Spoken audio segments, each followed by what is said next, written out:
से बड़ी खबर सामने आई है, जहां पर बीजेपी की कार्यशाला का आज दूसरा दिन है। उपराष्ट्रपति चुनाव को लेकर के यहां पर कार्यशाला रखी गई है। आज सहयोगी दलों के सांसद भी इस कार्यशाला में मौजूद रहेंगे। शाम 5 बजे पीएम मोदी का संबोधन यहां पर देखने को मिलेगा। ये बड़ी जानकारी आपको दे दें, ये बड़े अपडेट्स इस वक्त के सामने आ रहे हैं, जहां पर एनडीए की कार्यशाला का आज दूसरा दिन है। आपको बता दें, आज सहयोगी दलों के सांसद यहां पर मौजूद रहेंगे। दिल्ली में बीजेपी की कार्यशाला का आज दूसरा दिन रहने वाला है। और इसी खबर को लेकर के हमारे सहयोगी विनय हमारे साथ मौजूद है। विनय, इस खबर को लेकर के क्या कुछ अपडेट्स, क्या कुछ जानकारियां सामने आ रही हैं? आज कार्यशाला का दूसरा दिन।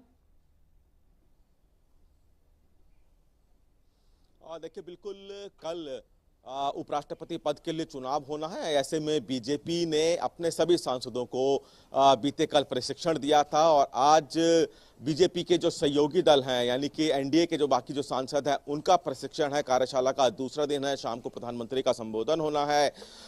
जिस तरह से एनडीए की तरफ से उपराष्ट्रपति पद के लिए अपने उम्मीदवार उतारे गए हैं, उससे अपने सभी सांसदों को प्रशिक्षण दिया जा रहा है कि किस तरह से जब मतदान होगा उपराष्ट्रपति पद के लिए तो किस तरह वोटिंग करनी है।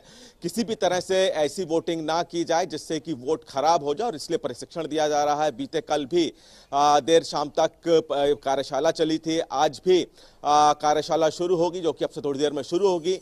शाम को जब प्रधानमंत्री का संबोधन, तकरीबन माना जा रहा है कि 5:30 बजे प्रधानमंत्री सभी सांसदों को जो संबोधित करेंगे, तो ऐसे में ये संबोधन भी काफी अहम है, क्योंकि प्रधानमंत्री बताएंगे कि जब कल उपराष्ट्रपति पद के लिए चुनाव होगा तो किस तरह से वोटिंग की जो कार्यशाला हुई है 2 दिन, उसके अनुसार वोटिंग करनी है और वोटिंग किसी भी सूरत में कैंसिल ना हो, क्रॉस वोटिंग ना हो, इसका भी ध्यान रखा जाए। और इसलिए इस कार्यशाला का आयोजन बीजेपी की तरफ से किया गया है। जी विनय, कार्यशाला का आयोजन किया जा रहा है, लेकिन कल रविकिशन की ओर से एक तस्वीर डाली गई थी और वो तस्वीर लगातार वायरल हो रही है, जिसमें सांसदों की कतार में पीएम मोदी आखिरी कतार में बैठे हुए नजर आए थे।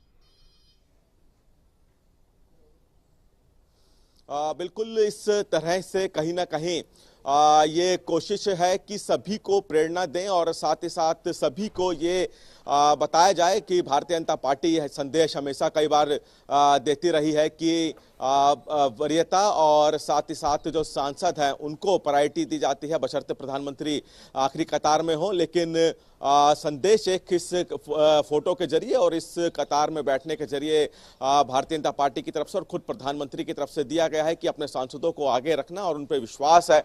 और यही मैसेज इस फोटो के जरिए जो कि रविकिशन की तरफ से दिखाया गया, वो देने की कोशिश बीजेपी की तरफ से की गई है। जी विनय, इस तमाम जानकारी के लिए आपका बहुत बहुत